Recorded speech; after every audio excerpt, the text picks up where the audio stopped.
जुड़ सकते हैं। चलिए सीधा लेके चलते हैं आपको कर्मचारियों और पेंशनर्स की एक बड़ी खबर पर, जिसमें मैंने आपको पहले से बताया है कि पेंशनर्स और फैमिली पेंशनर्स के लिए ऐसे पेंशनर्स और फैमिली पेंशनर्स जो 1 जनवरी 2006 से पहले रिटायरमेंट हुए थे, साथ ही साथ वो हवलदार के पोस्ट पर रिटायरमेंट हुए थे, हवलदार के पोस्ट पर रिटायरमेंट हुए थे, लेकिन उसके बाद में वो ऑनरेरी रैंक नायब सूबेदार के पद पर वहां पर पहुंच गए थे। ऐसे में उन सभी पेंशनर्स के लिए बड़ी खुशखबरी निकल कर आ रही है कि अब उनको जो है उनका पेंशन जो है बड़ी हुई पेंशन दी जाएगी। सामने आप नोटिफिकेशन भी देख पा रहे हैं, जो कि मिनिस्ट्री ऑफ डिफेंस के department of ex serviceman welfare की तरफ से इंपोर्टेंट सर्कुलर जारी कर दिया गया है सभी पेंशनर्स और फैमिली पेंशनर्स के लिए कि 2006 से पहले, जनवरी 2006 से पहले जो भी पेंशनर्स थे उन सभी को, और साथ ही साथ अगर वो पेंशनर्स अभी नहीं है तो उनकी फैमिली पेंशन को वो दिए जाएगा, उनके बच्चों को दिया जाएगा। ये सब चीजें आप देख सकते हैं पॉइंट नंबर 2 में, जिसमें क्लियरली मेंशन किया गया है। In this regard it is clarified that the provision of MOD letter dated 21/02/2020 will also apply to family pensions of retiree havildars who are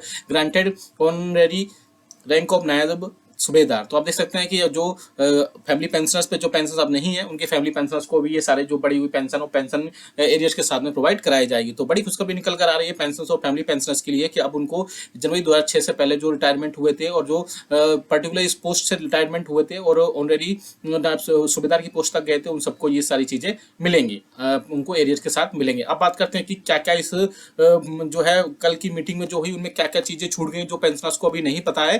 अब सबसे बड़ी बात, अंतिम बेसिक पे का जो है 50% पेंशन मिलेगा, प्लस डीए भी रहेगा उसमें। ये सब चीजें कैबिनेट में कल मुहर लग चुकी है। अब डिटेल में जानेंगे क्या क्या चीजों पर मुहर लगी थी उसमें और क्या क्या चीजें आप सभी के लिए अपडेट हो पाएंगी। आपको पता है कि केंद्र सरकार ने नई पेंशन स्कीम जो है एनपीएस की जगह सरकारी कर्मचारियों के लिए यूनिफाइड पेंशन स्कीम की उसमें अब ऐड कर दिया गया। अब पेंशनर्स, अब कर्मचारियों के पास जो 1 जनवरी 2004 से पहले के पेंशनर्स हैं वो ओपीएस का उनका ऑप्शन है।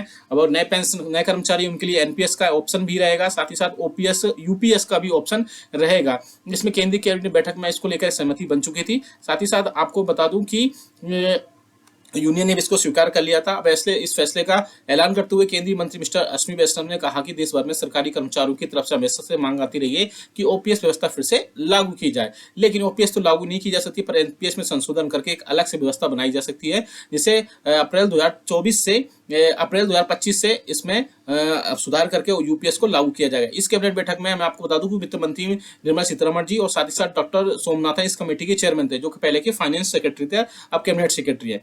इस कमेटी में और भी कई सारी चीजें होंगी, जिसमें कमेटी ने अपनी सिफारिश देते हुए इस मामले को गंभीरता से देखते हुए कहा कि रिटायर कर्मचारियों को अंतिम बेसिक पे का 50% प्लस डीए दिया जाएगा। बहुत सारे पेंशनर्स ये बोल रहे हैं कि सिर्फ 50% पेंशन दिया जाएगा, तो ऐसा नहीं है। मैं फिर से बता दूं कि इसमें आपको अंतिम बेसिक पे का 50% प्लस डीआर या डीए जो भी होगा उस टाइम पे कहा जाएगा।